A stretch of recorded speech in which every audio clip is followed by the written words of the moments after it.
آدھی رات کا وقت تھا جب باہر طوفانی بارش ہو رہی تھی اور بجلی کی کرج سے پورا گھر لرز رہا تھا۔ میں اپنے کمرے میں بستر پر لیٹی ہوئی تھی اور ڈر کے مارے میری آنکھیں کھلی تھیں کیونکہ باہر ہواؤں کا شور کسی بھوت کی طرح دیواروں سے ٹکرا رہا تھا۔ عین اسی لمحے میرے کمرے کا دروازہ بہت دھیرے سے کھلا اور گپ اندھیرے میں مجھے اس شخص کا سایہ اپنے بستر کی طرف بڑھتا ہوا دکھائی دیا۔ میرا پرانا خوف ایک جھٹکے سے جاگ اٹھا اور میرا پورا جسم برف کی طرح ٹھنڈا ہو گیا۔ میرا سانس حلق میں اٹک گیا اور میں ڈر کے مارے بستر پر سیدھی بیٹھ کر اپنے دونوں ہاتھ اپنے چہرے پر رکھ لیے تاکہ میں اس عجیب و غریب چہرے کو دوبارہ نہ دیکھ سکوں۔ مجھے ایسا لگا کہ آج رات یہ درندہ ضرور مجھ پر حملہ کر دے گا اور میری عزت کو خاک میں ملا دے گا۔ وہ دھیمے قدموں سے چلتا ہوا میرے بستر کے بالکل قریب آ کر رک گیا۔ کمرے کی کھڑکی سے آنے والی ہلکی سی روشنی میں نے دیکھا کہ وہ شخص میرے سامنے فرش پر گھٹنوں کے بل بیٹھ رہا ہے اور اس کا چھوٹا سا سر دھیرے دھیرے میری طرف جھک رہا تھا۔ اس کی چھوٹی چھوٹی آنکھوں میں ایک عجیب سی وحشت تھی اور اس کے ہاتھ کانپ رہے تھے۔ جب اس نے اپنا ہاتھ آگے بڑھا کر میرے پاؤں کو چھونے کی کوشش کی، میں ڈر کے مارے زور سے چیخی اور پورے جسم سے کانپتے ہوئے چلائی کہ دور ہٹو مجھ سے، میرے قریب آنے کی کوشش مت کرنا۔ مگر اس شخص نے وہ ستمبر کی ایک انتہائی سرد اور اداس شام تھی جب آسمان پر گہرے کالے بادل ہو رہے تھے اور مٹی کی سوندھی خوشبو ہواؤں میں پھیلی ہوئی تھی، لیکن وہ خوشبو میرے لیے کسی ماتم کی خوشبو بننے والی تھی۔ میرے ابا پچھلے کئی دنوں سے شدید بیمار تھے۔ ان کا جسم بخار کی تپش سے تپ رہا تھا اور ہماری غربت کا یہ عالم تھا کہ ہم ان کے لیے اچھے ڈاکٹر کی دوا بھی نہیں خرید سکتے تھے۔ میری امی رات بھر ان کے سرہانے بیٹھ کر گیلے کپڑے کی پٹیاں ان کے ماتھے پر رکھتی تھیں اور ان کی آنکھوں سے بہنے والے آنسو ابا کے مرجھائے ہوئے چہرے پر گرتے تھے۔ میں کمرے کے کونے میں بیٹھی اپنی چھوٹی اور معصوم آنکھوں سے یہ سب دیکھتی تھی اور دل ہی دل میں خدا سے اپنے ابا کی زندگی کی بھیک مانگتی تھی۔ مجھے معلوم تھا کہ اگر میرے ابا کو کچھ ہو گیا تو اس بے رحم دنیا میں ہمارا کوئی دوسرا سہارا نہیں ہوگا، کیونکہ اس دور میں غریب کا کوئی ہمدرد نہیں ہوتا۔ ابا کی سانسیں اکھڑ رہی تھیں اور ان کی آنکھوں کی چمک آہستہ آہستہ مدھم ہوتی جا رہی تھی۔ انہوں نے کپکپاتے ہوئے ہاتھوں سے میرا ہاتھ پکڑا اور اپنی کمزور آواز میں امی سے کہا کہ میری معصوم بیٹی کا خیال رکھنا، اسے کبھی کسی کے سامنے جھکنے مت دینا۔ یہ ان کے آخری الفاظ تھے اور اس کے ساتھ ہی ان کے ہاتھ سے میرا ہاتھ چھوٹ گیا۔ وہ ہمیشہ کے لیے اس فانی دنیا سے کوچ کر گئے۔ امی نے جب ابا کی نبض ڈوبتی دیکھی تو ان کے منہ سے ایک ایسی دلدوز چیخ نکلی جس نے رات کے اس سناٹے کو چیر کر رکھ دیا۔ میں ابا کے بے جان جسم سے لپٹ گئی اور زور زور سے رونے لگی، لیکن وہ اب اس دنیا سے دور جا چکے تھے جہاں کوئی درد اور کوئی بیماری نہیں ہوتی۔ ابا کے جانے کے بعد ہماری دنیا ویران ہو گئی تھی۔ ابھی ہم اس صدمے سے سنبھل بھی نہ پائے تھے کہ صرف 3 مہینے کے اندر میری امی بھی ابا کے غم میں گھل گھل کر اس دنیا سے رخصت ہو گئی۔ ان کا دل ابا کی جدائی برداشت نہیں کر سکا تھا اور وہ دن رات روتے روتے اتنی کمزور ہو گئیں کہ ایک صبح وہ بستر سے اٹھ ہی نہ سکیں۔ جب میں نے انہیں جگانے کے لیے ان کا کندھا ہلایا تو ان کا جسم برف کی طرح ٹھنڈا ہو چکا تھا۔ میں 12 سال کی عمر میں بالکل اکیلی اور بے سہارا ہو چکی تھی۔ میرے سر پر نہ باپ کا سایہ تھا اور نہ ماں کی ممتا کی چادر تھی۔ محلے کے لوگوں نے میرے والدین کو دفنانے کے بعد میرے سگے ماموں کو فون کیا جو دوسرے شہر میں رہتے تھے۔ ماموں رشتہ داروں میں واحد شخص تھے جو میرا سہارا بن سکتے تھے۔ وہ جنازے کے اگلے دن ہمارے گھر پہنچے۔ ان کا چہرہ دیکھ کر مجھے تھوڑی سی تسلی ہوئی کہ چلو میرا کوئی تو اپنا اس دنیا میں موجود ہے۔ ماموں نے میرے سر پر ہاتھ رکھا اور مجھے تسلی دی کہ بیٹی اب تم اکیلی نہیں ہو، میں تمہیں اپنے ساتھ اپنے گھر لے جاؤں گا اور تم میری بیٹیوں کی طرح وہاں رہو گی۔ مجھے کیا معلوم تھا کہ ماموں کے یہ الفاظ صرف ایک دکھاوا تھے اور ان کا گھر میرے لیے ایک ایسی قید گاہ بننے والا تھا جہاں میری روح تک کو زخمی کر دیا جائے گا۔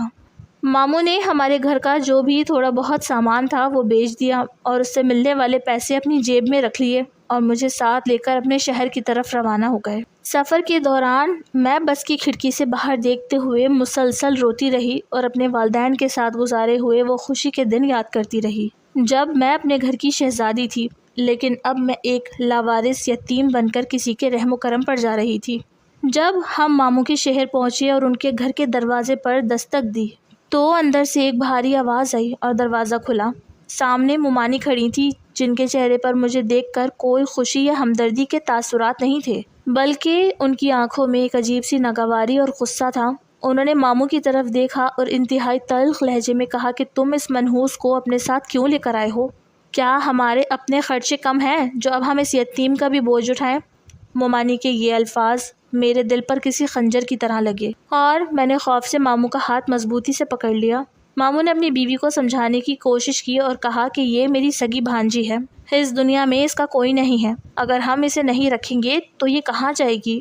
لیکن مومانی کا غصہ کم نہیں ہوا۔ انہوں نے مجھے ایک حقارت آمیز نگاہ سے دیکھا اور اندر جانے کا اشارہ کیا۔ وہ گھر ایک بڑا اور پکا مکان تھا، لیکن اس کی دیواریں میرے لیے کسی جیل کی سلاخوں جیسی تھیں۔ پہلے ہی دن مومانی نے مجھے گھر کا سب سے چھوٹا اور تاریک کمرہ دیا، جہاں پرانی بوریاں اور ٹوٹا ہوا سامان پڑا تھا۔ انہوں نے مجھ سے کہا کہ آج سے تم یہاں رہو گی، اور یاد رکھنا کہ اس گھر میں مفت کی روٹی کسی کو نہیں ملتی، اگر یہاں رہنا ہے تو گھر کے سارے کام کرنے ہوں گے۔ میں نے خاموشی سے سر جھکا لیا، کیونکہ میرے پاس اس وقت اس کے علاوہ کوئی چارہ نہیں تھا۔ اگلی ہی صبح میرے اوپر ظلم و ستم کا وہ سلسلہ شروع ہوا جس کی داستان سن کر کسی کا بھی دل دہل جائے۔ صبح سورج نکلنے سے بہت پہلے جب ہر طرف اندھیرا ہوتا تھا، مومانی روز مجھے لات مار کر یا میرے اوپر ٹھنڈا پانی ڈال کر جگا دیتی تھی۔ ان کی آواز میں ایک ایسی کرختگی ہوتی تھی جو میری نیند کو پل بھر میں اڑا دیتی۔ وہ مجھ پر چیختی کہ اٹھو مہر النساء، صبح ہو گئی ہے، ابھی تک صحن کی صفائی نہیں ہوئی، تم یہاں سونے کے لیے نہیں آئی ہو۔ میں جلدی سے اٹھتی اور اپنے کانپتے ہوئے ہاتھوں سے جھاڑو اٹھا کر پورے صحن کی صفائی شروع کر دیتی۔ اس وقت صبح کی ٹھنڈی ہوا میرے جسم کو جھنجھوڑتی تھی، لیکن مجھے رکنے کی اجازت نہیں تھی۔ صحن صاف کرنے کے بعد مجھے باورچی خانے میں جانا ہوتا تھا، جہاں مجھے سب کے لیے ناشتہ تیار کرنا ہوتا تھا۔ مومانی کے 2 بچے تھے، ایک ان کا بڑا بیٹا جو عیاش طبیعت کا تھا، اور ایک چھوٹی بیٹی جو مجھ سے بڑی تھی لیکن وہ گھر کا کوئی کام نہیں کرتی تھی۔ وہ دونوں آرام سے سوتے رہتے اور میں ان کے لیے روٹیاں بیلتی اور چائے بناتی تھی۔ جب سب ناشتہ کر لیتے تو مجھے بچا ہوا باسی کھانا یا خشک روٹی کا ایک ٹکڑا دیا جاتا تھا، جو اکثر رات کا بچا ہوا ہوتا تھا۔ مومانی مجھے کبھی تازہ کھانا نہیں دیتی تھی، اور اگر میں کبھی بھوک کی وجہ سے زیادہ مانگتی تو وہ طعنہ دیتی کہ تمہارے باپ نے یہاں کوئی جاگیر نہیں چھوڑی جو تم شاہی لقمے توڑو گی۔ میں وہ خشک روٹی پانی کے ساتھ حلق سے نیچے اتارتی اور اپنے آنسو پی جاتی تھی۔ دوپہر کے وقت جب دھوپ تیز ہوتی تھی تو مجھے چھت پر جا کر کپڑے دھونے پڑتے تھے۔ صابن کے تیز کیمیکل کی وجہ سے میرے نرم اور چھوٹے ہاتھوں کی جلد پھٹ چکی تھی اور ان سے اکثر خون نکلنے لگتا تھا، لیکن مومانی کو مجھ پر کبھی رحم نہیں آیا۔ اگر کپڑوں پر ایک بھی داغ رہ جاتا تو وہ مجھے بالوں سے پکڑ کر گھسیٹتی تھی اور باورچی خانے کی تپتی ہوئی دیگچی میرے ہاتھوں پر لگا دیتی تھی تاکہ مجھے سبق ملے۔ میرے چیخنے اور چلانے پر بھی ان کا دل نہیں پسیجتا تھا۔ ماموں جب شام کو کام سے واپس آتے تو میں سوچتی کہ شاید وہ مجھے ظلم سے بچائیں گے، لیکن وہ اپنی بیوی کے سامنے اتنے بے بس اور ڈرپوک تھے کہ کبھی میری حمایت میں ایک لفظ بھی نہیں بولتے تھے۔ اگر میں روتے ہوئے ان کے پاس جاتی اور مومانی کی شکایت کرتی تو وہ اپنا چہرہ دوسری طرف پھیر لیتے اور کہتے کہ بیٹی صبر کرو، یہ تمہاری مومانی ہے، ان کی بات مان لیا کرو۔ مجھے اندازہ ہو گیا تھا کہ اس گھر میں میرا کوئی محافظ نہیں ہے اور مجھے اس جہنم میں اکیلے ہی جلنا ہوگا۔ مومانی کا ظلم صرف جسمانی تشدد تک محدود نہیں تھا، بلکہ وہ مجھے نفسیاتی طور پر بھی بالکل مفلوج کر دینا چاہتی تھی۔ وہ ہر وقت مجھے یہ احساس دلاتی تھی کہ میں ایک منحوس لڑکی ہوں جس کی وجہ سے میرے ماں باپ مر گئے اور اب میں ان کے گھر پر ایک گندا بوجھ ہوں۔ وہ محلے کی عورتوں کے سامنے بھی میری برائی کرتی تھی اور کہتی تھی کہ یہ لڑکی بہت سست اور بدتمیز ہے، ہم نے تو اس پر احسان کیا ہے، ورنہ یہ کسی سڑک پر بھیک مانگ رہی ہوتی۔ ان کی یہ باتیں سن کر میرا دل اندر سے ٹوٹ جاتا تھا اور میں رات کو اپنے اندھیرے کمرے میں اکیلی بیٹھ کر دیوار سے سر لگا کر روتی تھی اور خدا سے پوچھتی تھی کہ میرا کیا قصور ہے جو مجھے اتنی بڑی سزا مل رہی ہے؟ کہ یتیم ہونا کوئی گناہ ہے جس کی پاداش میں مجھے روز جینا اور روز مرنا پڑ رہا ہے؟ دن گزرتے جا رہے تھے اور میرے اوپر ہونے والے مظالم کی شدت میں اضافہ ہوتا جا رہا تھا۔ مومانی اب مجھے گھر سے باہر کسی سے بات کرنے کی اجازت بھی نہیں دیتی تھی۔ اگر محلے کی کوئی لڑکی مجھ سے کچھ پوچھتی تو مومانی فوراً مجھے اندر بلا لیتی اور کہتی کہ تم باہر جا کر ہمارے گھر کی باتیں کرتی ہو، اپنے مظلوم ہونے کا ڈرامہ رچاتی ہو۔ اس کے بعد وہ مجھے کمرے میں بند کر دیتی اور کئی گھنٹے مجھے کھانا اور پانی نہیں دیا جاتا تھا۔ بھوک اور پیاس سے میرا برا حال ہو جاتا تھا۔ لیکن ان کے دل میں خوف خدا نام کی کوئی چیز تھی ہی نہیں۔ میں اکثر سوچتی کہ کاش میں بھی اپنے والدین کے ساتھ ہی اس دنیا سے چلی جاتی تو کم از کم اس روز کی ذلت سے تو بچ جاتی۔ میری زندگی کا ہر دن ایک نئی مصیبت اور ہر رات ایک نیا خوف لے کر آتی تھی، اور مجھے ایسا لگتا تھا کہ میں ایک دلدل میں دھنستی جا رہی ہوں جہاں سے نکلنے کا کوئی راستہ نہیں ہے۔ اس گھر کے در و دیوار مجھے کھانے کو دوڑتے تھے، اور رات کے اندھیرے میں جب سب سو جاتے تھے تو مجھے ایسا لگتا تھا کہ یہ تنہائی مجھے نگل جائے گی۔ مومانی نے میری ہستی کو مٹا کر رکھ دیا تھا۔ میں صرف ایک چلتی پھرتی لاش بن چکی تھی جس کا کوئی خواب نہیں تھا، کوئی مستقبل نہیں تھا۔ میں صرف ان کے اشاروں پر ناچنے والی ایک کٹ پتلی تھی جس کی ڈور ایک ظالم عورت کے ہاتھ میں تھی، جو جب چاہتی تھی مجھے تکلیف پہنچاتی تھی اور میری بے بسی پر مسکراتی تھی۔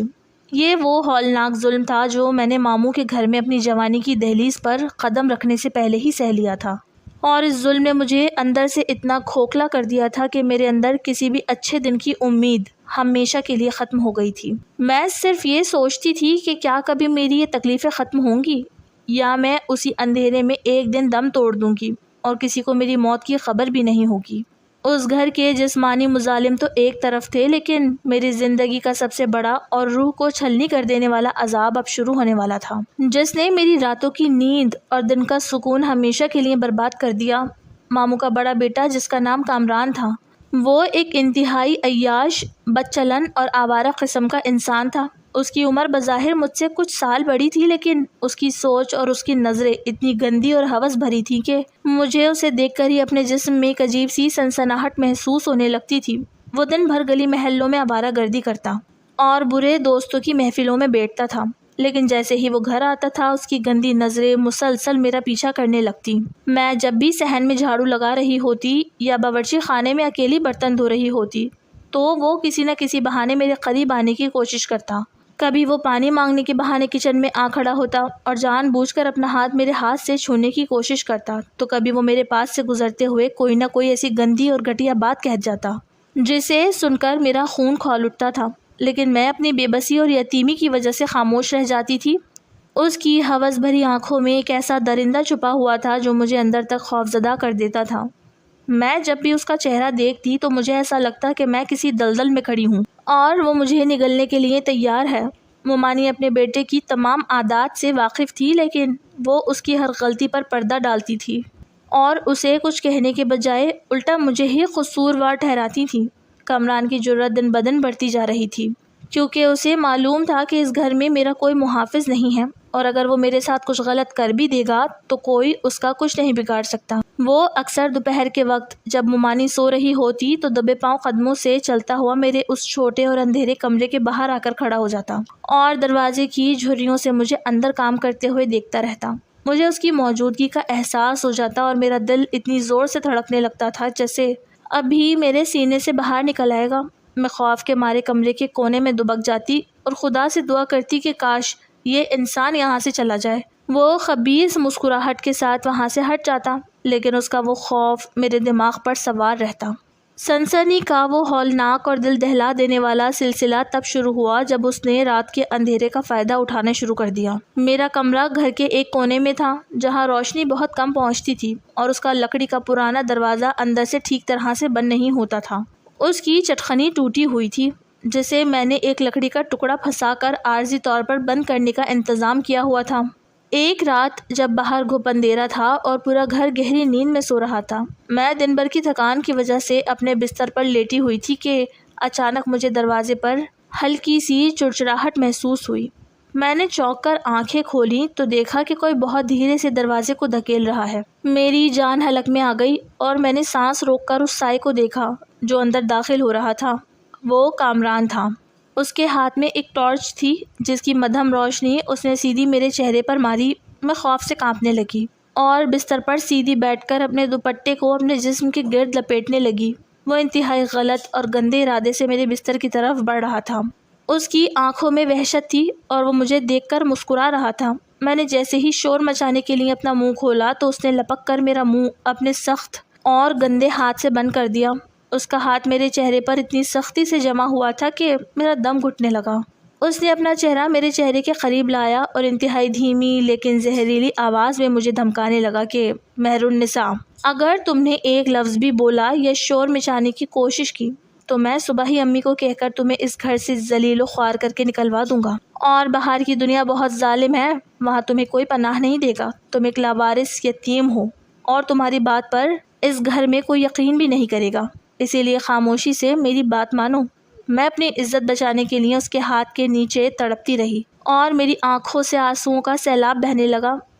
میں نے لرزتے ہوئے ہاتھوں سے اس کے سامنے اپنے ہاتھ جوڑے اور اس سے رحم کی بھیک مانگی۔ میری بے بسی اور زار و قطار رونا دیکھ کر شاید اسے اس بات کا ڈر ہوا کہ کہیں کوئی جاگ نہ جائے یا پھر وہ مجھے مزید نفسیاتی طور پر ٹارچر کرنا چاہتا تھا، اسی لیے وہ اس رات تو مجھے ایک گندی دھمکی دے کر واپس چلا گیا، لیکن اس رات کے بعد سے میری زندگی ایک زندہ لاش جیسی ہو گئی۔ اب ہر رات میرے لیے ایک نیا عذاب اور نیا خوف لے کر آتی تھی۔ جیسے ہی سورج ڈھلتا اور اندھیرا چھانے لگتا میرے پورے جسم پر کپکپی طاری ہو جاتی تھی۔ میں رات کو اپنے بستر پر لیٹتی تو تھی لیکن میری آنکھیں کبھی بند نہیں ہوتی تھی، میں مسلسل جاگتی رہتی اور میری نظریں اپنے کمرے کے اس ٹوٹے ہوئے دروازے پر جمی رہتی تھی۔ مجھے ایسا لگتا تھا کہ وہ کسی بھی وقت دوبارہ کھل جائے گا اور وہ درندہ پھر سے میرے سامنے آ کھڑا ہوگا۔ اس خوف نے مجھے اندر سے بالکل کھوکھلا کر دیا تھا۔ میں دن بھر گھر کے کام کرتی تھی لیکن میرا دماغ اسی خوفناک رات کے منظر میں الجھا رہتا تھا۔ کامران اب دن کے وقت بھی مجھے دیکھ کر عجیب و غریب اشارے کرتا تھا اور مجھے جلاتا تھا کہ تمہاری زندگی کی چابی میرے ہاتھ میں ہے۔ میں چھپ چھپ کر روتی تھی اور اللہ سے فریاد کرتی تھی کہ یا میرے مالک مجھے اس جہنم سے نجات دلا دے یا مجھے موت دے دے، کیونکہ یہ روز روز کا خوف اور یہ ذلت اب میری برداشت سے باہر ہوتی جا رہی ہے۔ میں اپنے سگے ماموں کو یہ بات بھی نہیں بتا سکتی تھی کیونکہ مجھے معلوم تھا وہ ایک کمزور انسان ہے جو اپنی بیوی کے سامنے زبان نہیں کھول سکتے، اور اگر میں نے انہیں کچھ بتایا تو مما نے الٹا مجھ پر ہی جھوٹا الزام لگا کر مجھے گھر سے نکال دیں گی۔ میری یہ تنہائی اور یہ بے بسی اتنی گہری تھی کہ مجھے کائنات کا ہر راستہ بند نظر آتا تھا۔ کامران کی یہ حرکتیں اب روز کا معمول بنتی جا رہی تھی۔ وہ کبھی آدھی رات کو میرے کمرے کے باہر آ کر کھڑا ہو جاتا اور کنڈی بجاتا، تو کبھی جان بوجھ کر رات کے وقت کچن میں برتن گرانے کی آوازیں نکالتا تاکہ میں ڈر کر باہر آؤں اور وہ مجھے اپنی ہوس کا نشانہ بنا سکے۔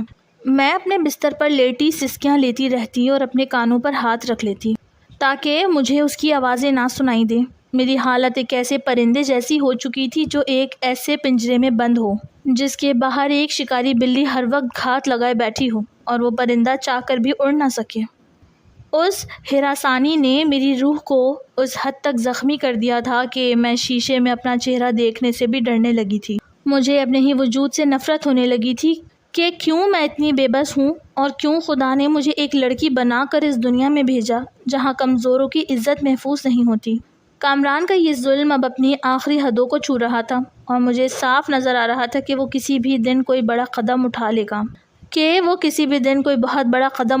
گا اور میری عفت و عصمت کو پامال کر دے گا۔ میں نے کئی راتیں جاگ کر اور رو کر مسلح پر گزاری جہاں میں اپنے آنسوؤں سے زمین کو بھگو دیتی تھی اور خدا سے کہتی تھی کہ مجھے اس درندے سے بچا لے۔ اس کی گندی نظریں اب میرے پورے جسم کو جھلسانے لگی تھی اور جب بھی وہ میرے پاس سے گزرتا میری سانسیں رکنے لگتی تھیں۔ یہ وہ سنسنی خیز اور ہولناک دور تھا جس نے مجھے زندگی کے سب سے بڑے خوف سے روشناس کروایا، اور میں ہر لمحہ ایک ایسے دھماکے کا انتظار کر رہی تھی جو میری زندگی کو ہمیشہ کے لیے تباہ کر دینے والا تھا، کیونکہ اس عیاش لڑکے کے ارادے انتہائی خطرناک ہو چکے تھے اور اس کی ہوس اب کسی بھی قانون یا رشتے کو ماننے کے لیے تیار نہیں تھی۔ وہ ہر وقت بس اسی طاق میں رہتا تھا کہ کب اسے موقع ملے جہاں وہ مجھے بالکل اکیلا پائے اور اپنے ناپاک مقصد میں کامیاب ہو جائے، اور یہ خوف مجھے گھٹ گھٹ کر مار رہا تھا۔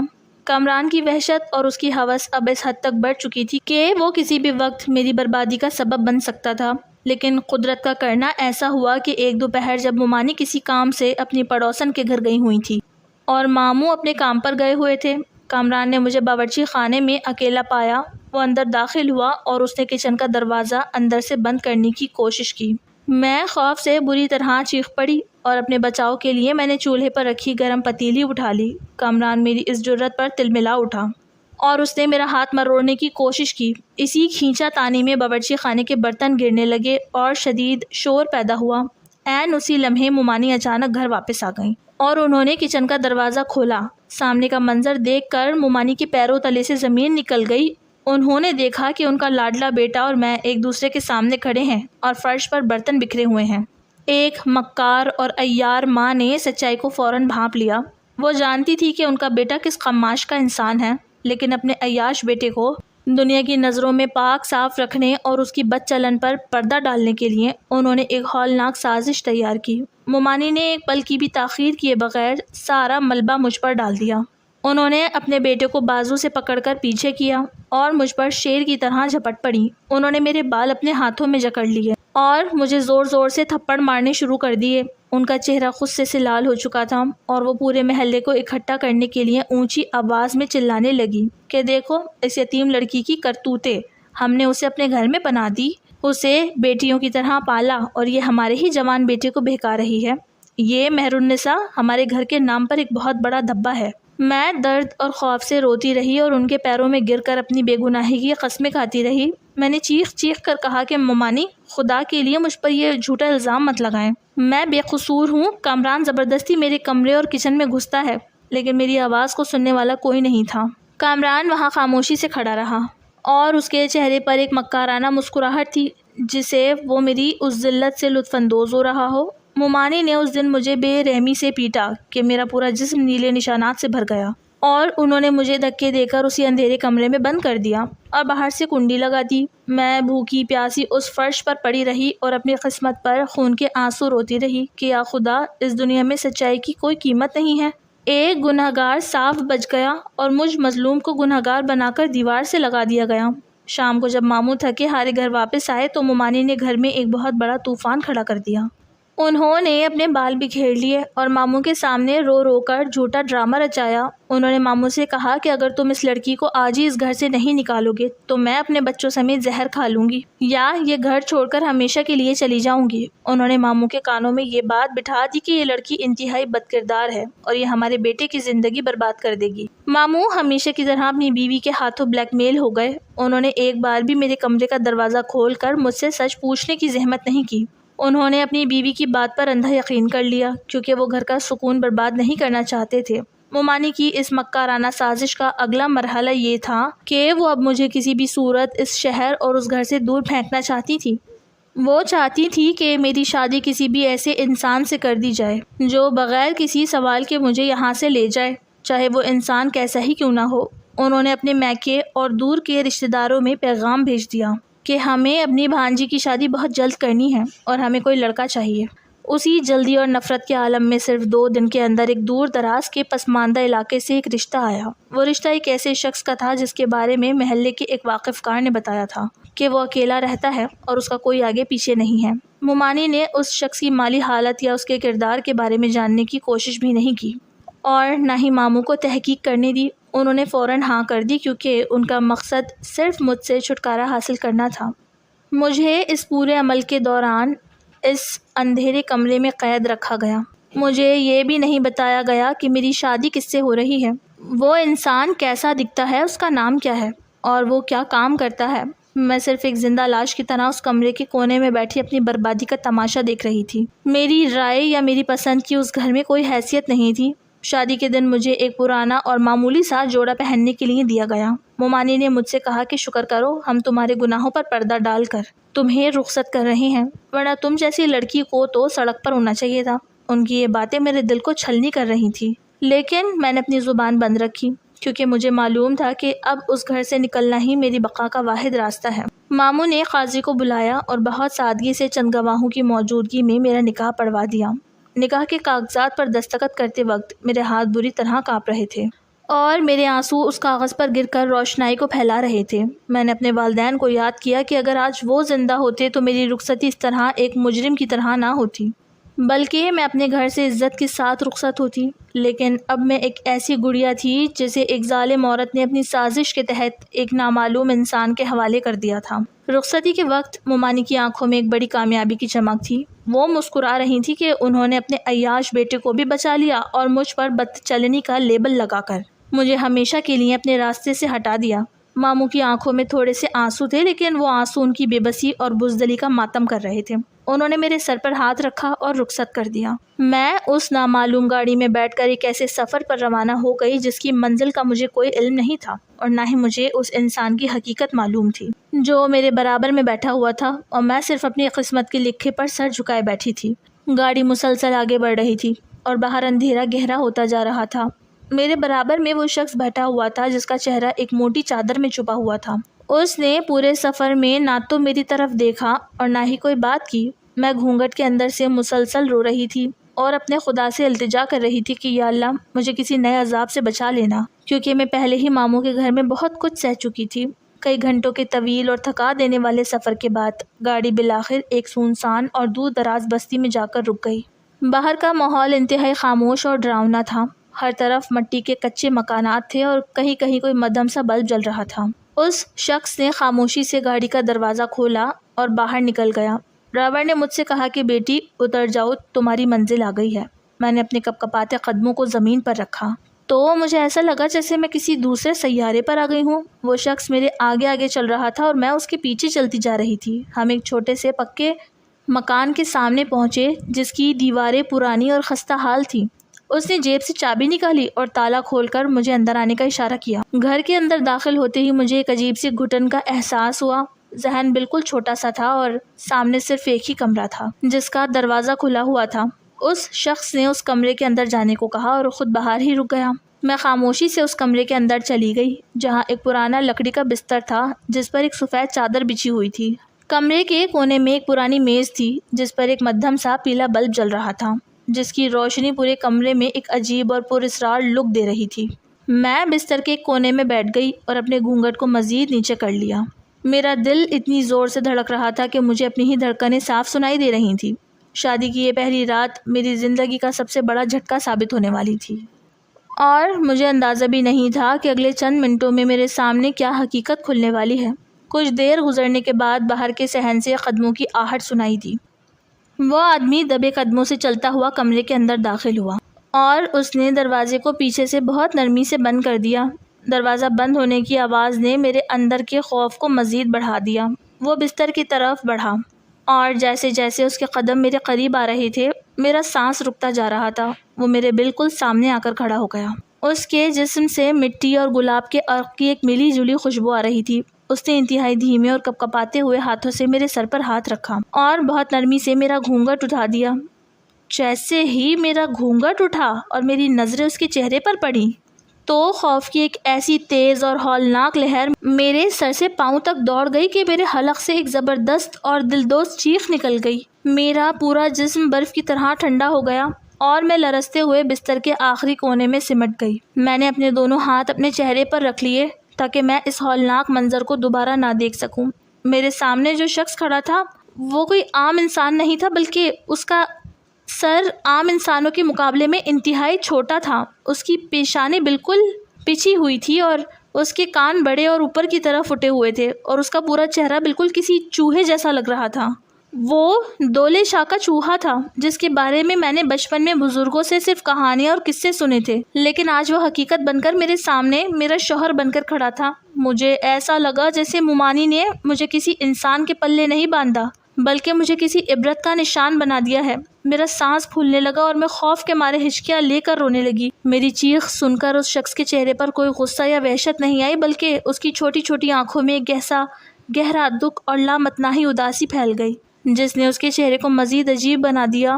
وہ میری یہ حالت دیکھ کر ایک قدم پیچھے ہٹ گیا۔ اس نے مجھے نقصان پہنچانے کی کوئی کوشش نہیں کی اور نہ ہی وہ میرے قریب آنے کے لیے آگے بڑھا۔ وہ چند سیکنڈ تک خاموشی سے فرش کی طرف دیکھتا رہا جہاں اس کے آنسو ٹپک رہے تھے۔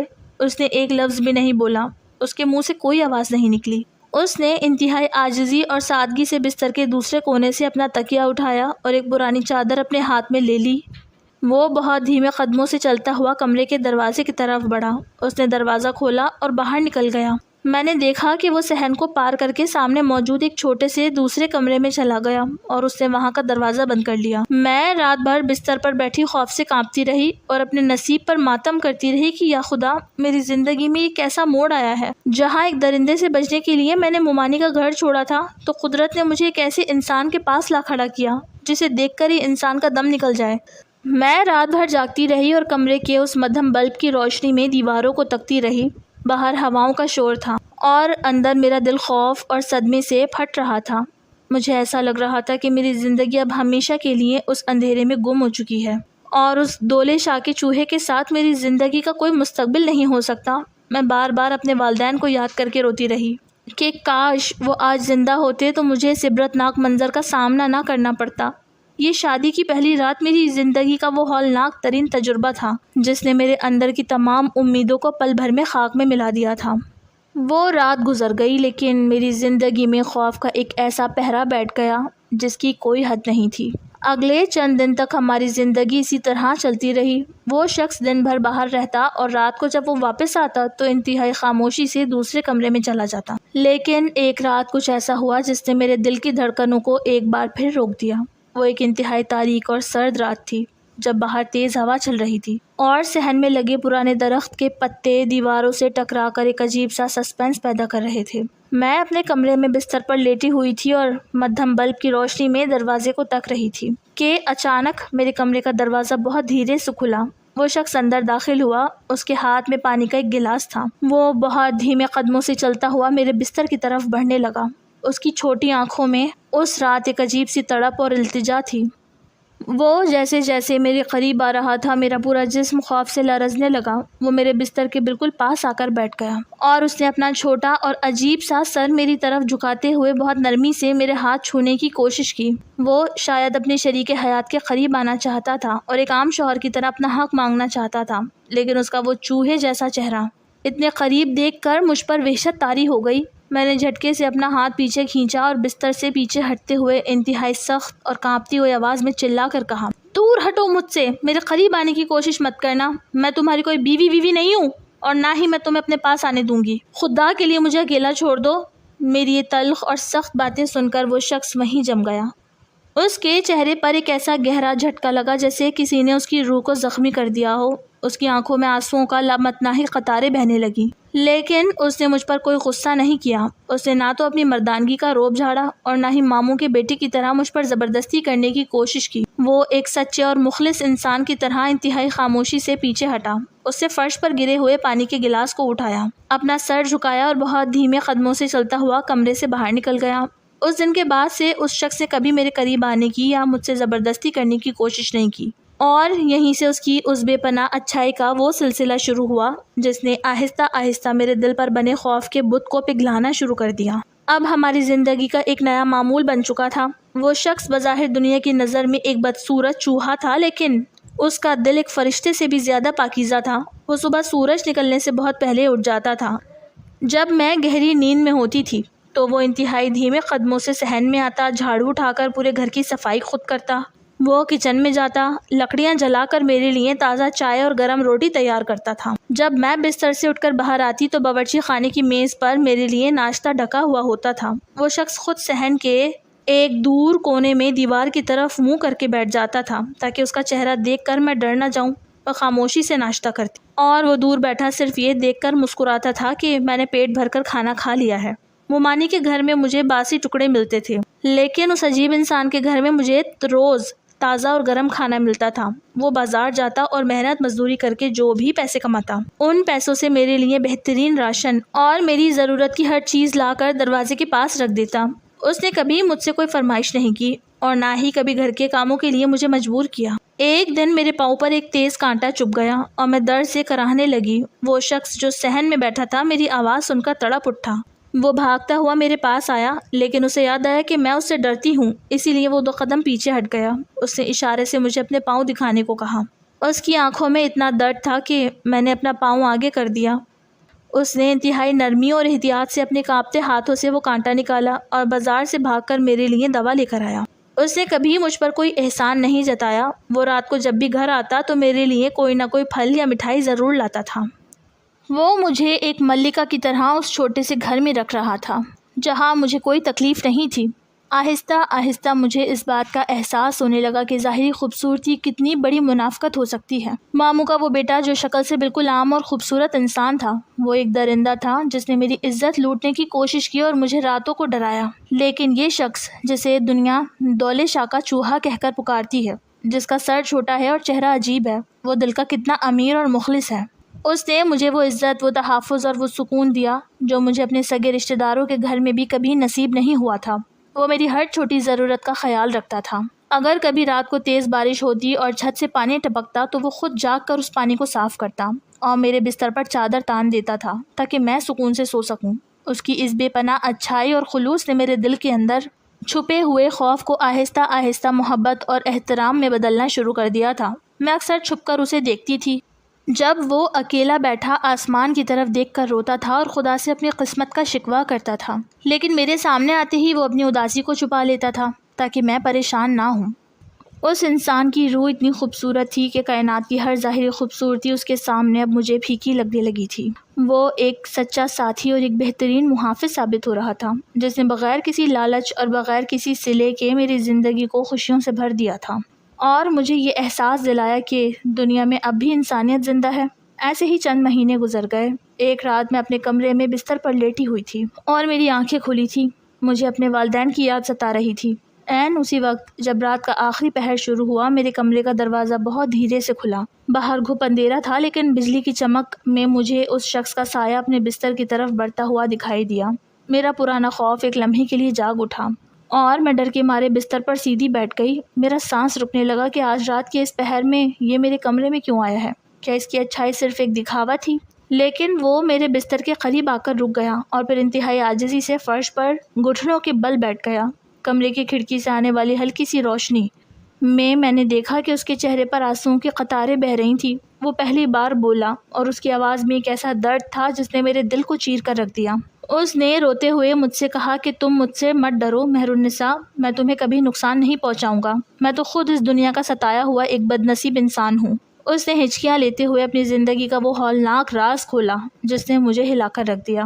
اس نے بتایا کہ وہ کوئی پیدائشی ایسا نہیں تھا، بلکہ وہ اپنے ماں باپ کی بہت سی منتوں اور مرادوں کے بعد پیدا ہوا تھا۔ اس کی ماں نے اس کی پیدائش سے پہلے منت مانی تھی کہ اگر بیٹا ہوا تو وہ اسے مزار کے حوالے کر دے گی۔ جب وہ پیدا ہوا تو اس کی ماں نے اپنی منت پوری کرنے کے لیے اسے بچپن میں ہی دولے شاہ کے مزار پر مزار والوں کے حوالے کر دیا۔ وہاں کے ظالم لوگوں نے اس کے معصوم سر پر لوہے کا ایک خاص اور انتہائی سخت کڑا پہنا دیا، جس کی وجہ سے جیسے جیسے اس کی عمر بڑھی اس کا سر اور اس کا دماغ نہیں بڑھ سکا اور اس کی ظاہری ساخت ایسی ہو گئی۔ اس نے روتے ہوئے کہا کہ میرا کیا قصور تھا کہ میری اپنی ماں نے مجھے اس عذاب میں دھکیل دیا۔ دنیا مجھے انسان نہیں سمجھتی، لوگ مجھے دیکھ کر ہنستے ہیں یا ڈر جاتے ہیں، لیکن میرے سینے میں بھی ایک دل ہے جو تڑپتا ہے۔ تمہارے ماموں اور ممانی نے مجھے صرف اسی لیے یہ رشتہ دیا کیونکہ وہ تم سے چھٹکارا چاہتے تھے، اور میں نے یہ رشتہ اسی لیے قبول کیا کیونکہ مجھے امید تھی کہ شاید مجھے بھی اس دنیا میں کوئی اپنا کہنے والا مل جائے گا۔ لیکن اگر تم مجھے دیکھ کر ڈرتی ہو تو میں کبھی تمہارے سامنے نہیں آؤں گا۔ اس کی دردناک اور خون کے آنسو رلا دینے والی داستان سن کر میرے دل کے اندر چھپا ہوا سارا خوف ہمیشہ کے لیے پگھل گیا۔ میری آنکھوں سے بھی آنسوؤں کا سیلاب رواں ہو گیا۔ میں نے اس انسان کو دیکھا جو ظاہری طور پر دنیا کی نظر میں ایک چوہا تھا، لیکن اس کی روح اس دنیا کے تمام نام نہاد خوبصورت انسانوں سے کہیں زیادہ پاک اور خوبصورت تھی۔ مجھے ماموں کا وہ بیٹا یاد آیا جو شکل سے انسان تھا لیکن اس کے اندر ایک ابلیس چھپا ہوا تھا، اور پھر میں نے اپنے سامنے بیٹھے اس معصوم انسان کو دیکھا جسے دنیا نے بچپن میں ہی مفلوج کر دیا تھا، لیکن اس کے باوجود اس کے دل میں انسانیت اور عورت کے لیے احترام موجود تھا۔ میں نے بغیر کسی ہچکچاہٹ کے بستر سے نیچے قدم رکھا اور فرش پر بیٹھ کر اس کے دونوں ہاتھ اپنے ہاتھوں میں لے لیے۔ وہ چونک کر مجھے دیکھنے لگا۔ میں نے اس کے آنسو اپنے آنچل سے صاف کیے اور اس سے کہا کہ تم اکیلے نہیں ہو، اب سے میں تمہاری شریک حیات ہوں اور ہم دونوں مل کر اس دنیا کا سامنا کریں گے۔ اس رات مجھے سمجھ آیا کہ اخلاقی طور پر انسان وہ نہیں ہوتا جس کا چہرہ خوبصورت ہو، بلکہ انسان وہ ہوتا ہے جس کا کردار اور دل صاف ہو۔ ظاہری خوبصورتی تو ایک دھوکہ ہو سکتی ہے، لیکن ایک مخلص اور معصوم دل کبھی فریب نہیں دیتا۔ ہماری کہانی کا یہ انجام ایک بہت بڑا اخلاقی سبق تھا کہ دنیا کے ٹھکرائے ہوئے معصوم لوگ ہی اصل میں سچے سادھی ثابت ہوتے ہیں، اور اس دن کے بعد سے ہماری زندگی میں محبت اور عزت کا ایک نیا سفر شروع ہو گیا۔